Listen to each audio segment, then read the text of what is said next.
बहुत धन्यवाद अभय जी, बहुत धन्यवाद सम्मानित मंच को। आप सभी पत्रकार बंधुओं को मेरा नमस्कार।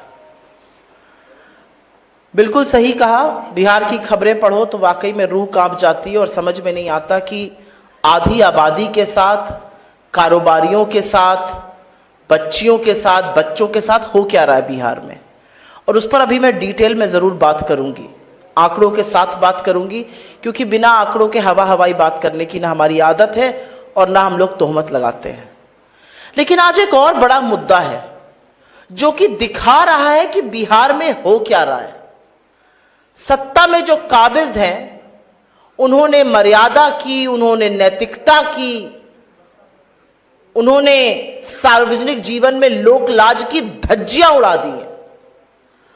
और मैं बिल्कुल बात कर रही हूं एक ऐसे मामले की जो ना सिर्फ गैर कानूनी है लेकिन मर्यादा के तार तार करता है, और वो मामला है बिहार के नगर विकास मंत्री जीवेश मिश्रा और नकली दवा सप्लाई करने के आरोप में, जहां पर वो दोषी पाए गए हैं।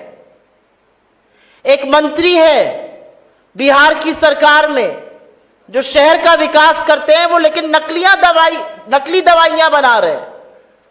और नकली दवाई का मतलब है कि आप लोगों के स्वास्थ्य के साथ, परिजनों के जीवन के साथ खिलवाड़ कर रहे हैं, और आप पर आरोप नहीं है, आप दोषी पाए गए हैं। और एक जमाना था जब आरोप लग जाता था तो आरोपी तुरंत अपने पद से इस्तीफा दे देता था, क्योंकि सार्वजनिक जीवन में मर्यादा, नैतिकता और लोक लाज, लोक शर्म से ज्यादा जरूरी कुछ नहीं होता। आज बेधड़क, बेखौफ जीवेश मिश्रा जी जो हैं वो मंत्री बने हुए हैं, उनको पूरा संरक्षण तथा कथित करप्ट डबल इंजन की सरकार दे रही है, और वो निडरता से मंत्री बने हुए हैं। कोई लोक लाज नहीं है, कोई शर्म नहीं है कि आपकी हो सकता है जो नकली दवाइयां थी उससे लोगों की मौत हो गई। और मैं थोड़ा सा रिवाइंड करके इस पूरे मामले की हल्की सी पृष्ठभूमि रख देती हूं आपके सामने, क्योंकि ये वीडियो तमाम, ये प्रेस वार्ता तमाम वो लोग देखेंगे जो डे टू डे आपकी तरह फॉलो नहीं कर रहे हैं। Jeevesh Mishra ji Alto health care private limited जो फार्मास्यूटिकल कंपनी है उसके निदेशक थे। राजस्थान में ड्रग इंस्पेक्शन में पाया गया कि उनकी टैबलेट सिप्रोलिन 500 नकली है, वो गुणवत्ताओं पे खरी नहीं उतर पाई, और इसके चलते वो और उनकी कंपनी दोषी पाई गई। आपकी जानकारी के लिए जिन धाराएं उनके ऊपर लगाई गई हैं उनका जरा सा विवरण कर देती हूं। धारा 16(1) बताती है कि अगर दूसरी सूची में गुणवत्ता पाई ना जाए तो ड्रग नकली मानी जाएगी। धारा 17(a) बताती है कि नकली ड्रग का मतलब यह होता है कि अगर कोई चर्चित ड्रग है उसका नाम चुराकर या उस तरह की बनाकर बिना मानक पे खरे उतरे कोई ड्रग बेच रहा है वो नकली है। धारा 18 बताती है कि निर्माण और बिक्री पर रोक कैसे होती है। कोई भी व्यक्ति ऐसी दवा नहीं बेच सकता जिसकी गुणवत्ता ठीक ना हो, जो नकली हो या जो गलत ब्रांडिंग से बेची जा रही हो, और इन सब पर वो दोषी पाए जा रहे हैं। असलियत यह है कि इन सब पर दोषी पाए जाने के बाद जिस तरह की सजा उनको हो सकती थी, वो 1 साल से 3 साल के लिए जेल जा सकते थे, 20,000 का उन पर जुर्माना लग सकता था। अन्य धाराओं में वो 3 महीने से 1 साल तक जेल जा सकते थे, वहां पर भी आर्थिक जुर्माना था। जानकारी नहीं देने पर अलग से सजा है, रिकॉर्ड ना देकर जानकारी छुपाने पर 1 साल की जेल या 1 लाख तक का जुर्माना है।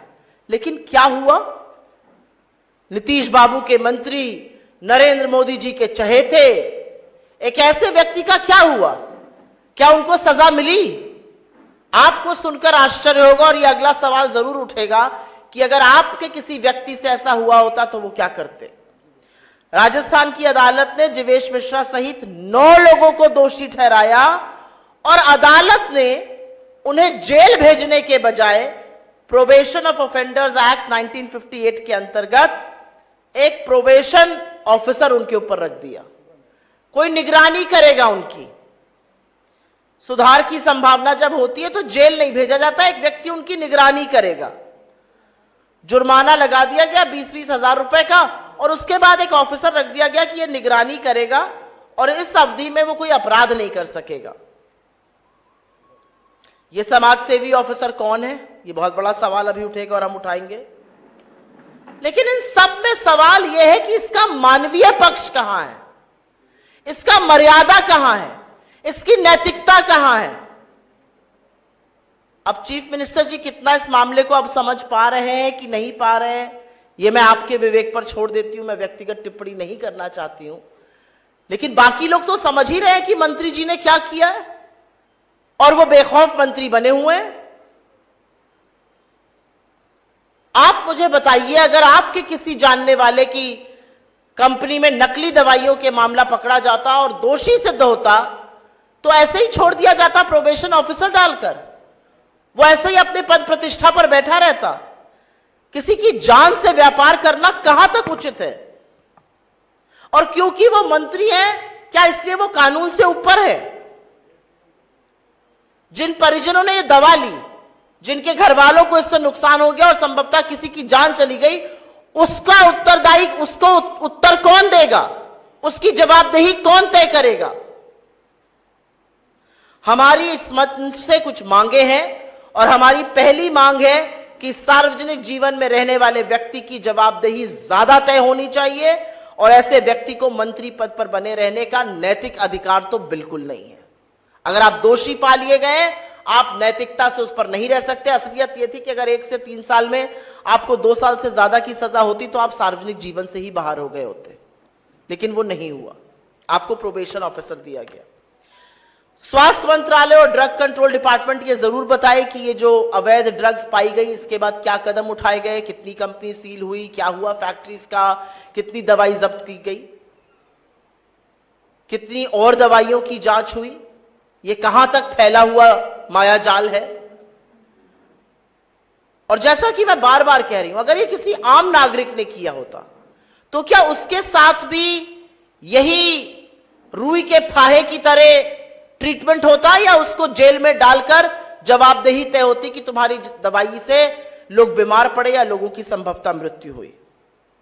एक नजीर बनानी जरूरी है, क्योंकि मिलावटी दवा का मामला बहुत संगीन है, बहुत गंभीर है, और खास तौर से तब जब वहां पर एक रसूख वाला, एक प्रभावशाली मंत्री इन्वॉल्व हो और दोषी हो।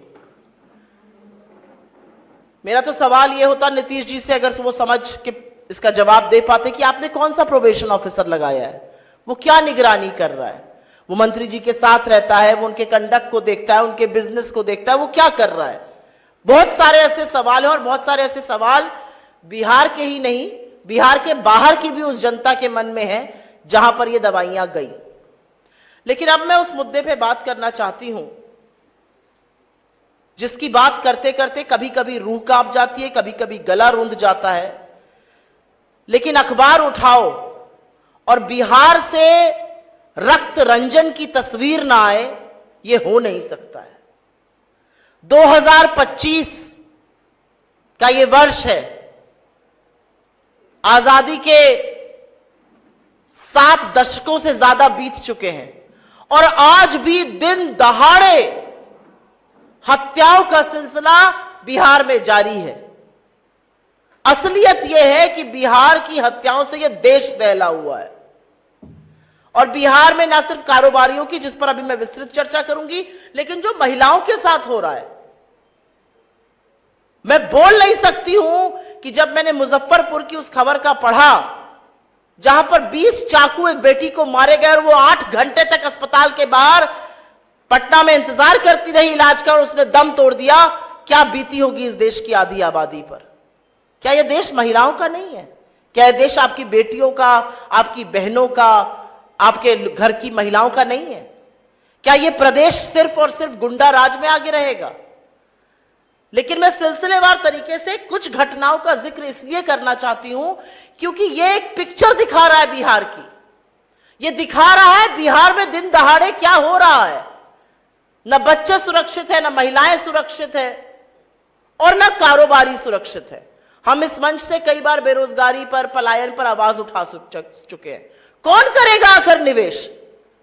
जो नौकरी बनाने वाले लोग हैं, जो धंधा पानी करने वाले लोग हैं, अगर उन कारोबारियों को चुन चुन के मारा जाएगा और सरकार हाथ पर हाथ धरे बैठी रहेगी और दिन दहाड़े बिहार में रक्त रंजन होगा, लहूलुहान होंगी यहां की सड़कें, तो कौन आकर करेगा निवेश बिहार में? कल की खबर, बालू के कारोबारी रमाकांत यादव जी, उनके घर पर उनकी गोली मारकर हत्या कर दी गई। इसके पहले उनकी भाई की हत्या कर दी गई थी। गोपाल खेमका जी, इस केस ने दुनिया भर में यह तस्वीर पहुंचाई है कि बिहार में कानून व्यवस्था पूरी तरह से दम तोड़ चुकी है। मगध अस्पताल के मालिक, जिस तरह से उनकी गोली मारकर हत्या हुई और उससे पहले उनके बेटे की हुई थी। अंजनी सिंह जी, पटना के जमीनी कारोबारी, उनकी जिस तरह से रात में बदमाशों ने गोली मार के हत्या कर दी और हाईटेक हथियार लेकर अपराधी चल रहे हैं। कोई चेक करने वाला नहीं है बिहार में, कहां से आ रहे हैं अपराध, कौन सप्लाई कर रहा है? बिहार के हर व्यक्ति को लाइन में लगा दिया है, अपना प्रमाण पत्र दिखाओ, अपनी पहचान दिखाओ, अपनी नागरिकता सिद्ध करो। लेकिन अपराधी बेधड़क है, अपराधी बेखौफ है, अपराधियों के पास हथियार कहां से आ रहे हैं यह पता ही नहीं है। रजी अहमद उर्फ नन्नू मियां, मालेगांव के रहने वाले जमीन कारोबारी, उनकी हत्या। विनय गुप्ता जी, किराना व्यवसायी, नवगछिया बाजार में उनकी गोली मारकर हत्या। रमेश चंद्रा जी, मार्च में मुजफ्फरपुर में मिट्टी के कारोबारी, उनकी गोली मारकर हत्या कर दी गई। संजय अग्रवाल जी, नामी ज्वेलर थे, उनकी दर्दनाक मौत हुई क्योंकि गोलियों से उनको भून दिया गया था। सुरभि, जो एशिया अस्पताल की संचालिका थी, उनके चेंबर में घुसकर उनको गोली मारी गई।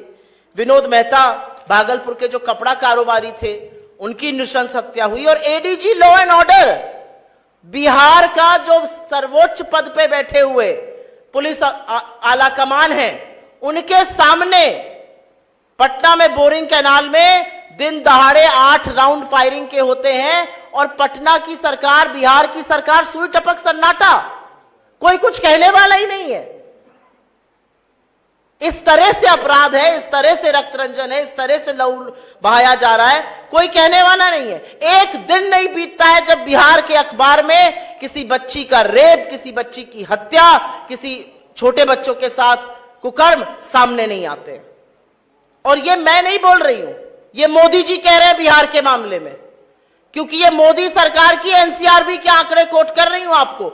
ये कांग्रेस दफ्तर में रिसर्च के आंकड़े नहीं है, ये केंद्र की एजेंसी एनसीआरबी के आंकड़े हैं और वो पूरी तरह से साफ है कि 2006 से 2022 के बीच में बिहार में क्या हुआ है। 2022 से लेकर 2022 के बीच में 323% वृद्धि हुई है अपराध के मामलों में। इसका संज्ञान कौन लेगा, इसका जवाब कौन देगा? सुशासन बाबू का जो ओढ़े रहते थे, उस पर कौन जवाब देगा? बिहार राज्य उत्तर प्रदेश के बाद हत्या के मामलों में दूसरे नंबर पर है। हत्या की कोशिश के मामले में बिहार पूरे देश में दूसरे नंबर पे है। बिहार में हत्या, बलात्कार, अपहरण, फिरौती, डकैती के मामले 200% से ज्यादा बढ़े हैं। महिला अपराध, और इसके बारे में भी मैंने चर्चा की थी, 336% की वृद्धि हुई है इस दौरान, और इनमें से 1,17,000 से ज्यादा मामले आज भी अदालतों में लंबित हैं। महिलाओं का सम्मान खोखले दावों से नहीं होता है, उनको सुरक्षित रखकर होता है। महिला अपहरण में 1000% से ज्यादा की वृद्धि। बच्चों के विरुद्ध अपराध में करीब 62,000 से ज्यादा बच्चे कुकर्म और दुष्कर्म का शिकार हुए। दलित उत्पीड़न के मामले में बिहार इस देश में नंबर 2 पर है।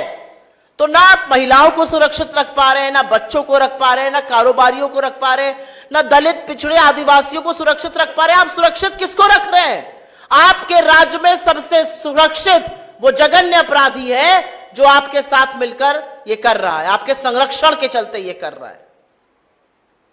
लंबी एक फहरिस्त है, चाहे वो बक्सर की घटना हो, सहरसा की हो, पटना की हो, नालंदा की हो, आरा की हो, तमाम ऐसी घटनाएं, चाहे वो बेतिया हो, कटिहार हो, मुंगेर हो, जहां पर महिलाओं के साथ अपराध हुआ, जहां पर कारोबारियों के साथ अपराध हुआ, जहां पर दिन दहाड़े हत्याएं हुई। लेकिन आज भी आरोपी आज भी जो लोग जिन्होंने इसको अंजाम दिया वो फरार हैं। 2-4 शूटर को पकड़कर सरकार अपनी पीठ थपथपाती है। ये साजिश कौन रच रहा है, इनके पीछे कितने बड़े बड़े अपराधी खड़े हैं, उनसे कोई सारोकार नहीं है। मैंने बच्चियों के साथ मुजफ्फरपुर की चर्चा की थी। छपरा, बेतिया, सीतामढ़ी, बगहा, अररिया, मुरेर का कौन सी ऐसी जगह है जहां पर महिलाएं सुरक्षित है? तमाम ऐसी घटनाएं हैं जहां पर गैंग वॉर हो रही है। पिक्चरों में जो दिखाया जाता था वो बिहार में आज हो रहा है, और बिहार की सरकार को मानो कोई फर्क ही नहीं पड़ता है। बिल्कुल जमीनी हकीकत से बिहार की सरकार उखड़ी हुई है, कोई लेना देना नहीं है। बहुत संघर्षों के बाद शांति आई थी, और आज बिहार में न महिला सुरक्षित है, न बच्चे सुरक्षित है, न दलित सुरक्षित है, न कारोबारी सुरक्षित है। तो सुरक्षित है कौन? सबसे ज्यादा सुरक्षित बिहार में दामाद जी का कुत्ता है। और यह विडंबना है, मैं इसको हंसकर नहीं बोलना चाह रही हूं, यह विडंबना है। सांसद जी का कुत्ता खो गया था, सारे जिले का पुलिस और प्रशासन जुट गया, कुत्ता मिल गया। मुझे कुत्तों से बहुत प्यार है, खुशी हुई मिल गया। लेकिन इसी तल्लीनता से, इसी प्रतिबद्धता से काश आप बिहार के बच्चों को, बिहार की महिलाओं को, बिहार के युवाओं को, बिहार के कारोबारियों को बचा पाते। मुझे कोई आपत्ति नहीं है, कुत्ता मिल गया, अच्छी बात है। लेकिन सारा प्रशासन जुट गया तो कुत्ता मिल गया। क्या प्रशासन कारोबारियों के लिए नहीं है? क्या प्रशासन महिलाओं के लिए नहीं है? क्या प्रशासन बच्चों के लिए नहीं है? किसके लिए चल रही है यह सरकार? यह सरकार कुछ दामादों के लिए चल रही है जिनकी आयोगों में भर्ती है, जिनके कुत्ते खो जाते हैं। यह सरकार उनके लिए चल रही है जो कि लगातार अपराध कर रहे हैं, उनको संरक्षण मिल रहा है, वो दूसरा अपराध करते हैं, क्योंकि सरकार शूटर को पकड़कर अपनी पीठ थपथपाती है। अभी जब मैं बोल रही हूं तो मुझे यह संज्ञान में ला रहे हैं कि आज बीती हुई रात को पटना में किराना कारोबारी की गोली मारकर हत्या कर दी गई। पटना बिहार की राजधानी है, और पटना की सड़कों पर गोलियां ऐसे चल रही हैं जैसे बच्चे कॉल ऑफ ड्यूटी गेम खेल रहे हो वीडियो पे। ये कैसे स्वीकार्य है, और ये कैसे माना जा सकता है? और सुशासन की जो बात करते हैं वो बताएं कि बिहार जो है वो अपराध और रक्त रंजन से क्यों भर चुका है। सीधी बात यह है। आप लोगों के सवाल का इन 2 मुद्दों पर मैं स्वागत करती हूं। जीवेश मिश्रा जी का दोषी पाए जाना और पूरी बेशर्मी से उनका मंत्री बने रहना, और जो रक्त रंजन बिहार में हो रहा है, आप लोगों के ऊपर क्या बीतती है मैं ये सोच सकती हूं। क्योंकि जब हम दिल्ली या कहीं और रहते हैं और लगातार ये सिलसिला जारी है खबरों का, तो जरूर लगता है हो क्या रहा है बिहार में। एक सवाल था कि अभी आपने जीवेश मिश्रा जी की जो नकली दवाई बनाने के ऊपर आपने आरोप लगाया, आपने अपनी बात स्टार्ट करने से पहले आपने बोला कि आप लोग जो है आंकड़ों पे बात करते हैं। क्या आपके पास आंकड़े हैं कि उनकी दवाइयों से कितने लोग प्रभावित हुए, कितने लोगों की मृत्यु हुई है? मेरे पास ये आंकड़ा नहीं कितने लोग प्रभावित हुए हैं, लेकिन अगर कोर्ट ने उनको दोषी पाया है, ये सवाल तो देखिए तभी उठ जाता जब वो आरोपी थे। अगर पहले की सरकारें होती और पहले की मर्यादा होती जो सार्वजनिक जीवन में 2014 से पहले होती थी, तो जरूर उनका इस्तीफा ले लिया गया होता आरोप लगने पर। अगर आप सार्वजनिक जीवन पर हैं तो आपके ऊपर अगर लांछन लगेगा तो आप अपने आप को उस पद से हटा लेते हैं, जिससे कि प्रक्रिया पूरी है। तो दोषी पाए गए 9 लोगों के साथ, कोर्ट ने दोषी पाया है, नकली दवाइयों का दोषी पाया है। नकली दवाई खाकर क्या होता है इसका सब आप लोग परिणाम जानते हैं। कोर्ट ने दोषी पाया है, कोर्ट ने प्रोबेशन ऑफिसर उनको दे दिया है। बंदी के दौरान जो महिलाओं के साथ राजद कार्यकर्ताओं के द्वारा एम्बुलेंस के साथ 1990 के दशक याद दिलवाया गया, या स्कूटी पर जा रहे महिलाओं के साथ हाजीपुर में उनके साथ हुड़दंग किया गया, हुर्रे हुर्रे की आवाज आई। तो ये महागठबंधन की सरकार 2025 की बात होगी, इस चुनाव की बात होगी, बिहार में जो बेटियों के साथ हो रहा है उसकी बात होगी। और इसलिए होगी क्योंकि बिहार में आंकड़े चीख चीख कर एक तस्वीर बता रहे हैं। बिहार में महिला अपराध के जो आंकड़े हैं उसमें कुल 2,21,729 महिलाएं जघन्य अपराध की भेंट चढ़ी हैं। अदालत में जो मामले लंबित हैं वो 98% है। मेरा अपना मानना है कहीं पर भी महिला हो, उनकी रैली में हो, हमारी रैली में हो, सड़क पे हो, संस्था में काम करती हो, महिला सुरक्षा सर्वप्रथम है, उसको प्रायोरिटी बनानी चाहिए। मेरी सार्वजनिक जीवन में हर कार्यकर्ता से, हर व्यक्ति से अपील है, देश की आधी आबादी को सुरक्षित बनाने का काम सिर्फ आधी आबादी नहीं कर सकती है, आपको भी उतना ही करना पड़ेगा। अगर कोई ऐसी घटनाएं हुई हैं तो बिल्कुल गलत है, नहीं होनी चाहिए, लेकिन आंकड़े जो बिहार की तस्वीर बता रहे हैं, और सवाल सत्ता से पूछना हम कब शुरू करेंगे? जब सत्ता से सवाल पूछो तो प्रत्युत्तर जरूर आता है, जवाबदेही तय नहीं होती है। सत्ता आपके पास है, संसाधन आपके पास है, पुलिस आपके पास है, प्रशासन आपके पास है, अस्पताल आप चला रहे हैं और बेटियां 8-8 घंटे अस्पताल के बाहर दम तोड़ रही हैं। प्रशासन और पुलिस आपके पास है, दामाद जी का कुत्ता ढूंढ लिया जाएगा, लेकिन बेटी को न्याय नहीं मिलता है। इसलिए सत्ता से सवाल, जब चुनाव के मुहाने पर आज हम आए हैं तो सत्ता को कटघरे में खड़ा करके सवाल पूछना जरूरी है। आपने बेटी की बात कह रही है, मुजफ्फरपुर वाली जो पीड़िता थी, लेकिन एक समय था जब शुरुआत में कांग्रेस उस आवाज को काफी ज्यादा बुलंद की थी, लेकिन अब धीरे धीरे कांग्रेस भी शांत हो गई। मुझे नहीं लगता हम शांत हो गए। मुझे लगता है कि दो पहलू होते हैं किसी भी चीज के। किसी भी पीड़ित परिवार को आप सिर्फ पीड़ित परिवार बनाकर उसके बारे में चर्चा नहीं करते हैं। जो संवेदनशील लोग होते हैं वो ये भी समझते हैं कि वो पीड़ित परिवार, उसमें पिता है, उसमें माँ है, उसमें भाई है, उसमें संभवतः और बहनें होंगी, वो कितनी दहशत में हैं ये समझना भी जरूरी है। और संवेदनशीलता से हो सकता है बात थोड़ी धीमे स्वर में की जाती हो, लेकिन ये बहुत बड़ी बात है। आप बिहार की बात कर रहे हैं, इसकी चर्चा दिल्ली और महाराष्ट्र तक है। मैं मुंबई में थी हफ्ते भर पहले, और जब वहां पर महिलाओं की बात शुरू हुई तो लोगों ने इस बात का जिक्र किया, और मैं इस बात को कतई स्वीकार नहीं कर सकती हूं कि एक बच्ची का पहले रेप होता है, उसके ऊपर जानलेवा हमला किए जाते हैं, एक बार नहीं 20 बार, उसको घंटों तक पटना नहीं लाया जाता है। और आपको पता है क्यों नहीं लाया गया? यहां पर मान्यवर की रैली थी, और उसके बाद वो अस्पताल के बाहर 8 घंटे एम्बुलेंस में रहती है।